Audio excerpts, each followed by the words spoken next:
always talk about control, as if it arrives with obvious cruelty. A slammed fist. A rule on paper. A voice sharp enough that everyone in the room can hear the ownership in it. But that is not the kind that confused me the most. The kind that confused me came wrapped in compliments. It smiled. It praised my manners. It admired how much I could handle. It spoke about my future as though my consent were a ceremonial detail, not the center of the whole thing. My name is Talia. I was 27 when I learned that some people do not remember you as a person at all. They remember you as a solution. I had been home for 9 days when Mrs. Vale decided the life I had built without her family was temporary. Home did not feel simple anymore, not the way it had in my early 20s. When leaving, still felt reversible. My mother had been sick on and off for years, and most of my childhood memories had 2 layers to them. Whatever happened, and the invisible work happening around it. Medication schedules, quiet money conversations, meals stretched farther than they should have gone, my younger brother forgetting forms, my father pretending not to be tired, me noticing everything. I was the oldest, which in my family did not mean authority so much as gravity. I was the one who remembered which bills were urgent, which cousin needed a callback, which doctor needed to be chased, which relative could visit without exhausting my mother, and which one would leave behind a trail of opinions thicker than perfume. No one stood me in the kitchen at 12 and said, "This is your life now." That is not how these things happen. You get thanked for being mature. You get praised for being dependable. You become the person who notices what is missing, and after enough years, everyone forgets that noticing is labor. By 16, I could finish homework in a waiting room, translate medical jargon into plain language, make dinner from 3 ingredients, and smile through conversations with adults who love to say, "Your parents are so lucky to have you." It took me years to hear the hidden sentence underneath, "Good girls make difficult lives look graceful." I left anyway. Not dramatically. Not in rebellion. I left the clean way, through exams and scholarships and recommendation letters, and one suitcase that was too heavy because my mother kept slipping practical things inside it. When I was not looking, I studied in another city first, then another country. I found work there after school, and for the first time in my life, I lived in rooms where nobody needed me by default. It felt miraculous. And at first, it also felt selfish. I had to learn that freedom can make a decent woman feel guilty before it makes her feel free. When I came back that summer, it was supposed to be brief. 3 weeks, maybe 4. Time with my parents. Time at my mother's table. Time to fix a few practical things. Help with insurance papers. See old corners of town. Then go back to the life I had worked hard to build. Instead, a document problem delayed my return, and my short visit stretched into another month. Everyone in town treated this like fate. Talia's home. Talia's finally here. Talia can help with this. Talia will know what to do. I love my family. That sentence matters. This was not a story about hating where I came from. It was a story about realizing that love and usefulness can get braided together so tightly that people stop seeing the difference. Eli Mercer had once been part of that old life. Not a great love, not a ruined destiny. Just a boy I dated in school for a little under a year, back when everything felt sharpened by proximity. We sat in the same advanced classes, competed for the top score, traded notes, traded sarcasm, traded the kind of teenage seriousness that feels enormous, because it is the first time someone sees your ambition and does not seem frightened by it. He was not cruel then, at least not openly. He was cautious, funny, in a dry way, and permanently aware of his mother's opinions, which hovered over him like weather. His family and mine had known of each other for years, mostly through school, community events, and the kind of long-memory social ecosystem where everyone knows which family bought a new car, which one is doing better, which one is pretending not to compete. Mrs. Mercer had always been polite to me in public, so polished about it that it took years for me to understand how much of her warmth toward me had nothing to do with affection. She liked to tell people I was hardworking, helpful, respectful, steady, a girl who knew how to carry a household without making noise. When I was younger, I thought she meant it kindly. Only later did I understand that a certain kind of praise is really inventory. My mother had never liked her much. Not enough to say so plainly, but enough that I noticed the set of her jaw whenever Mrs. Mercer floated too close at school functions. There had always been class static between them. My father had done well in business, and he had the bad habit of refusing to pretend he had not. Mrs. Mercer had the better habit, which is to say the socially safer one. She made little remarks shaped like modesty. Must be nice. Some people have such an easy life. Some daughters are lucky. Some homes have help for everything. The comments were never direct enough to challenge without looking petty, but never harmless enough to ignore once you knew what she was doing. Meanwhile, she encouraged Eli and me with a level of enthusiasm that would have embarrassed me if I had understood it fully at 17. I thought she liked me. What she liked, I think now, was the idea of a girl who could achieve in public and serve in private. The relationship ended before college. Not with shouting, not with betrayal, just with a conversation that made the future impossible. He had mentioned, almost casually, that after marriage he would expect his wife to live with his parents, that women in his family did not really work outside the home, that modern arrangements sounded nice in theory, but families lasted longer when everyone knew their roles. He said it the way men say certain things when they have never had to consider that those things might cost someone else her whole life. I laughed at first, because I thought he was provoking me. He wasn't. When I pushed, he retreated into softer language. Compromise, respect, tradition. His mother had sacrificed, his grandmother had sacrificed. He was not asking for anything extreme, but every version of his imagined future had me shrinking. I remember looking at him and thinking, with a clarity that shocked me, that he did not love the person I was becoming. He loved the idea that someone capable enough to build a life might turn all that capability toward making his easier. So I ended it. It hurt. Then it passed. As first loves do, especially when distance helps. Years went by. I heard about him in fragments. A good job. A new apartment. His parents still proud. Nothing that mattered enough for me to store it with care. I did not think he was saving a version of me. I certainly did not think his mother was. The day I saw her again, I was standing beside a long table of sweets at a community engagement party, holding a paper cup of water juice, trying to answer 3 relatives at once. My mother was nearby, and my brother was already pretending to need rescuing from an uncle who liked turning every conversation into career advice. Then I heard my name, the way some women say it, when they are already halfway into your personal space. Talia, look at you. Mrs. Mercer opened her arms before I had fully turned around. She hugged me tightly, stepped back, looked me over, and smiled like she had been right about me all along. You've become even prettier, she said. And so polished. Foreign life suits you. There was a glint in her eyes I did not like, but politeness has muscle memory. I smiled. I asked after her health. I asked after the family. I kept the exchange brief. My mother drifted closer beside me, which I noticed but did not yet understand as strategy. Mrs. Mercer spoke for a while about how quickly time passes, how wonderful it was to see children return home, how some connections are written early and never really disappear. At the time, I thought she was speaking in the vague sentimental code older people use at these events. I was wrong. The next morning, my father answered a call at the breakfast table, listened for about 20 seconds, then looked at me with an expression so flat I knew immediately something absurd was happening. For you, he said, and handed me the phone. Mrs. Mercer did not bother with a warm-up. She said she had been thinking all night. She said good matches are rare. She said some girls lose themselves abroad, but I had stayed grounded. She said Eli was doing very well now, that he had matured, that families make mistakes in youth, but destiny has a way of circling back. Then she said the part that froze me.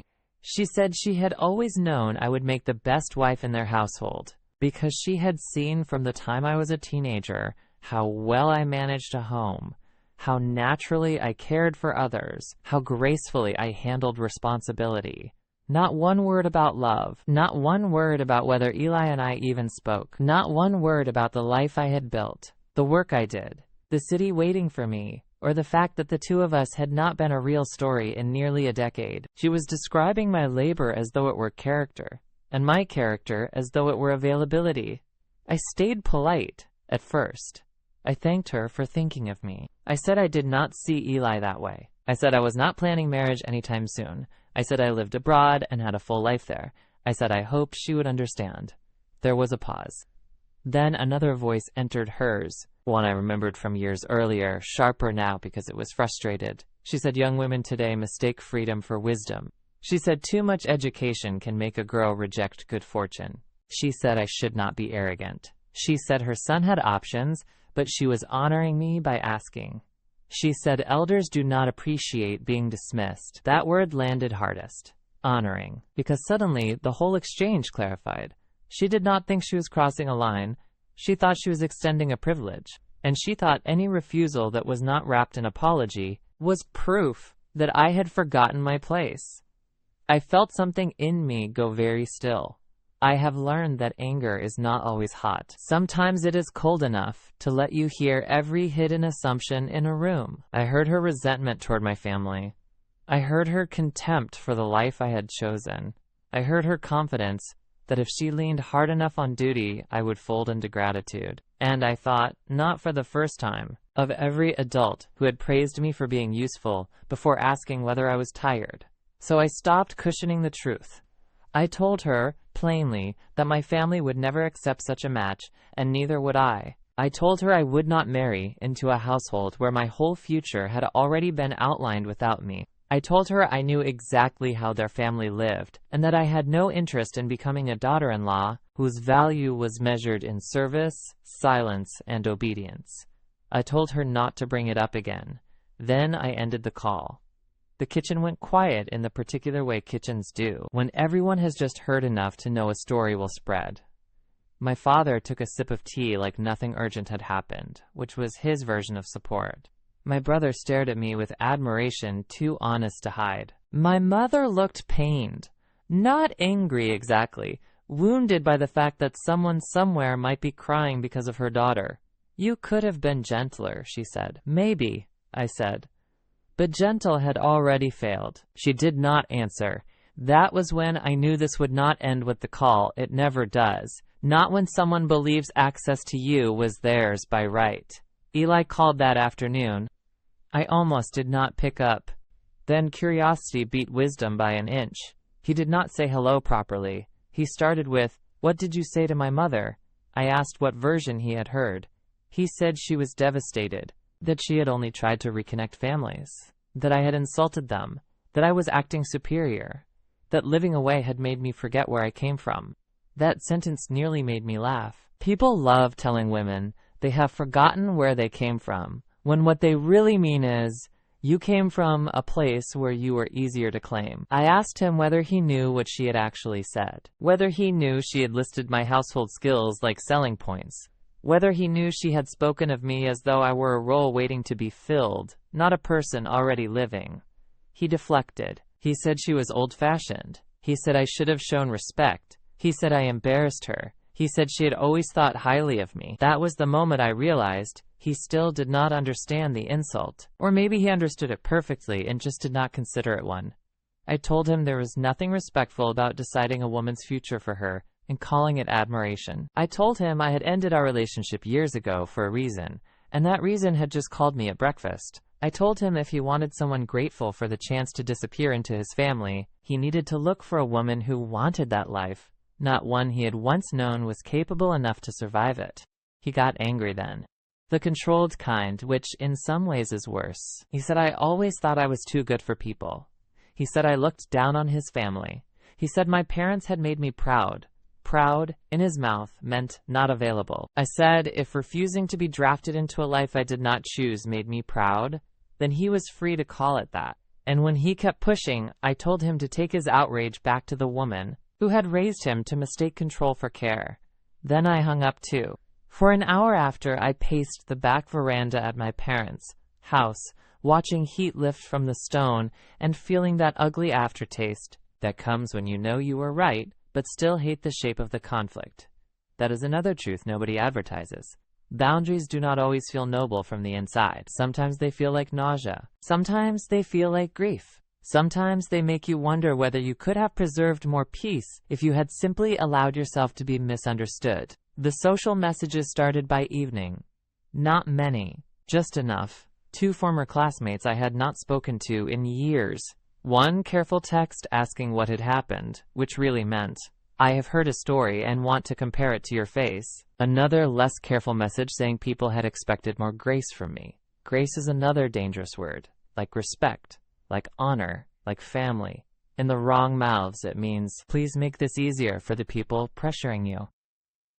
My mother, predictably, was most troubled by the idea that Mrs. Mercer felt humiliated. She sat on the edge of my bed that night and said older women often cling to old hopes, that perhaps the call came from loneliness, that perhaps I could have invented a softer reason, a job, a private commitment, a vague impossibility, something less direct. I loved my mother enough to hear the tenderness inside her mistake. She had survived her life by minimizing damage where she could. That strategy had protected many things. It had also trained her, sometimes, to mistake survival etiquette for virtue. I took her hand. I told her I understood why she felt sorry. I told her I was not proud of making anyone cry. But I also told her that no amount of soft language would have changed what Mrs. Mercer was asking. Because the real request was not marriage. The real request was surrender spoken in respectable terms. My mother looked down. And after a while, very quietly, she said, "I know. I just wish women did not have to be hard for people to believe them." That sentence stayed with me, because it was the entire story. I did not want to be hard. I wanted no to function the first time. I wanted my life to be legible, without defense. I wanted an old boyfriend's mother to hear that I had my own plans and respond like a sane person, with mild disappointment, then acceptance. Instead, my refusal was treated like an injury to her, as if my future had trespassed against her feelings. That is the emotional trick at the center of so many women's lives. Someone reaches for you, not gently, not with true curiosity, but with entitlement. When you pull back, they call your recoil cruelty. A few days later, I saw Mrs. Mercer again at a grocery market. I considered turning down another aisle, then decided against it. I was tired of rearranging my body around other people's drama. She spotted me almost immediately. Her mouth tightened. For one suspended second, I thought she might perform a public scene. Instead, she gave me a look saturated with injured dignity and passed by without speaking. It should have felt like victory. It did not. It felt like the quiet after a storm that revealed a landscape you already suspected was there.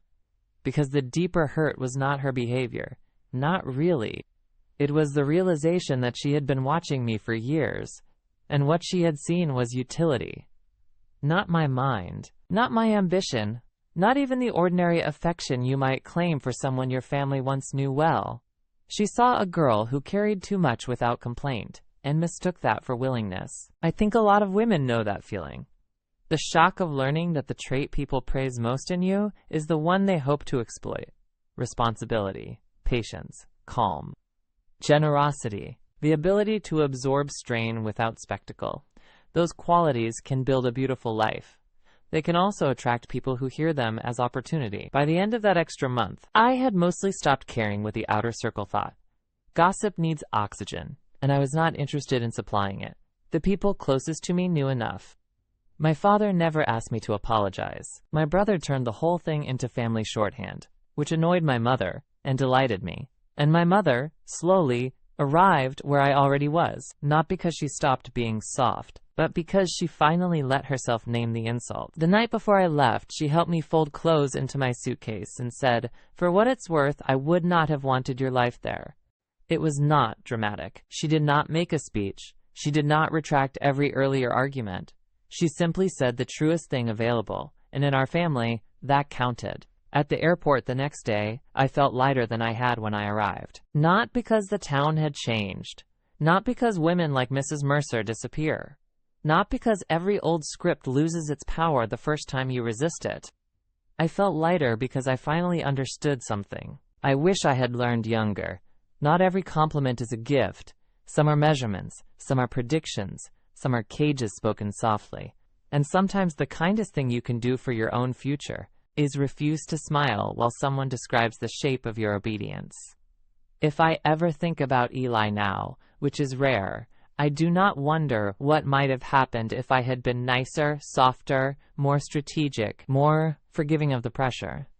I wonder how many women before me were told that the life prepared for them was proof of how loved they were. I wonder how many heard service translated as virtue so often that they no longer knew where they ended and expectation began.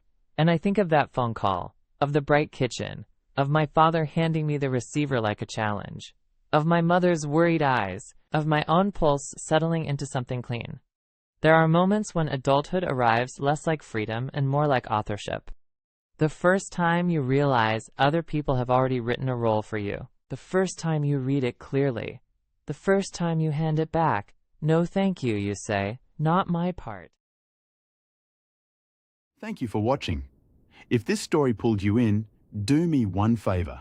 Hit like, subscribe, and turn on notifications so the next one finds you the moment it drops. Remember, nothing is ever just what it seems. See you on the next one.